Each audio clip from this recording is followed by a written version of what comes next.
Hello friends, मैं advocate Ajay Kumar पेश हूँ लीगल ज्ञान में एक नई वीडियो के साथ। आज का जो टॉपिक है वो है पावर ऑफ अटॉर्नी। आपने कई बार सुना होगा पावर ऑफ अटॉर्नी क्या होता है, किसको दिया जाता है।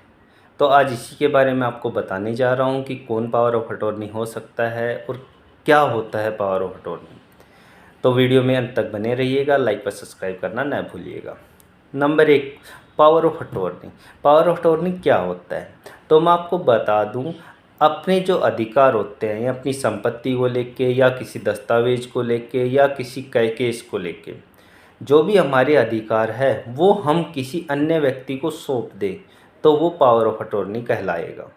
तो फ्रेंड्स, पावर ऑफ अटॉर्नी जो बनाया जाता है वो मोस्टली किसी संपत्ति को संभालने के लिए बनाया जाता है या किसी दस्तावेज के लिए या किसी केस में पैरवी करने के लिए।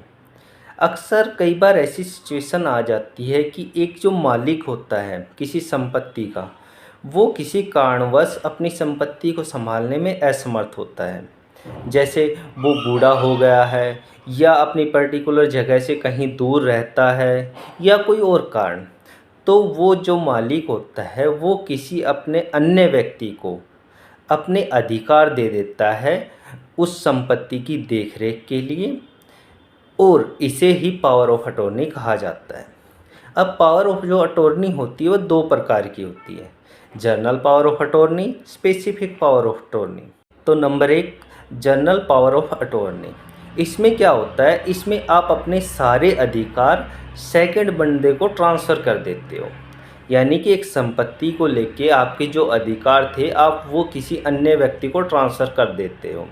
अब जो अन्य व्यक्ति है वो एक तरह से इसका मालिक बन जाता है और वो उस संपत्ति का अपनी तरीके से संभाल सकता है, उसको सेल भी कर सकता है या कुछ और उसमें चेंज करना चाहे तो वो भी कर सकता है। तो इसे बोलते हैं general power of attorney. Number 2, specific power of attorney. जो स्पेसिफिक पावर ऑफ अटॉर्नी होती है उसमें कुछ अधिकार हम सेकंड पार्टी को ट्रांसफ़र करते हैं, सारे के सारे अधिकार नहीं देते हैं। यानी कि हम किसी संपत्ति को सिर्फ उसकी देख रेख के लिए सेकंड पार्टी को दिया है हमने अधिकार, या कोई दस्तावेज है वो उसको सिर्फ प्रस्तुत कर सकता है, उसमें कोई अमेंडमेंट नहीं कर सकता। इस प्रकार हमने कुछ अधिकार अपने पास रख लिए और कुछ अधिकार उसको दे दिए, तो ये होता है स्पेसिफिक पावर ऑफ अटॉर्नी। अब पावर ऑफ अटॉर्नी जो होती है वो वैलिड कब तक होती है। तो फ्रेंड्स, बात करूँ मैं पावर ऑफ अटॉर्नी की वैलिडिटी की, ये कब तक वैलिड रहती है। नंबर 1, जब हम कोई स्पेसिफिक पावर ऑफ अटॉर्नी करते हैं और उसमें एक टाइमिंग डालते हैं, 1 साल 2 साल 3 साल, अगर वो समय पूरा हो जाता है तो आपकी power of attorney automatic cancel हो जाती है। इसके अलावा पावर ऑफ अटॉर्नी होता है उसकी डेथ हो जाती है या वो दिवालिया हो जाता है तो भी पावर ऑफ अटॉर्नी जो होती है वो कैंसिल हो जाती है। अगर पावर ऑफ अटॉर्नी किसी हस्बैंड और वाइफ के बीच में हुई है, किसी हस्बैंड ने अपनी वाइफ को या वाइफ ने हस्बैंड को पावर ऑफ अटॉर्नी बनाया है और इन फ्यूचर में उनका डिवोर्स हो जाता है तो भी power of attorney automatic cancel हो जाती है।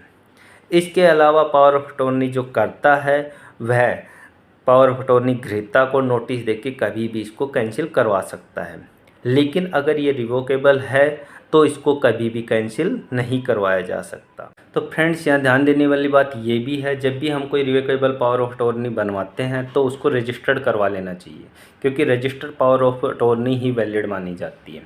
इसके अलावा जब भी हम कोई पावर ऑफ अटॉर्नी बनाने जा रहे हैं तो हमें ध्यान देना ज़रूरी है हम जिस बंदे को पावर ऑफ अटॉर्नी बना रहे हैं वो विश्वास पात्र हो, क्योंकि यहाँ पे आप अपने अधिकार उस बंदे को देने जा रहे हो, इसलिए इन चीज़ों का ध्यान दे लेना चाहिए। तो वीडियो आपको कैसी लगी कमेंट बॉक्स में ज़रूर बताना, लाइक व सब्सक्राइब करना न भूलना। Thank you.